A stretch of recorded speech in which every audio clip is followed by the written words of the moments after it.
है रोहित शर्मा। क्रिकेट के हिटमैन अब बन गईले रिकॉर्ड मैन। 3 बेर दोहरा 100 वनडे में। बाकी दुनिया अभियत खोजत बरास्ता।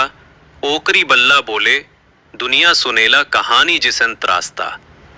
ऑस्ट्रेलिया के पिच पर जिसे धरती हिल जाला, 122.5 के औसत से चमकेला वो सितारा। गांगुली के पार्क देके बन गईल भारत के तीसरा धुरंधर रनबाज। ये हिटमैन के हाथ में बा कमाल, दिल में बा अंदाज। टेस्ट होखे की रण, हर शतक टीम के दिलावे विजय के धन। 12 ठो शतक, हर एगो जीत के निशान। तीनों फॉर्मेट में शतक झोंकलन, सुरेश रैना के बाद उहे महान। T20 में था वो अगिया लगैले, 159 मैच में धमाका कैले।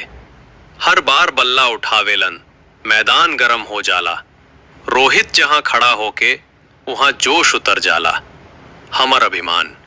2015 अर्जुन अवार्ड, 2020 खेल रत्न के गूंज, 2019 ICC पुरुष ODI cricketer of the year, 2022 Wisden cricketer of the year.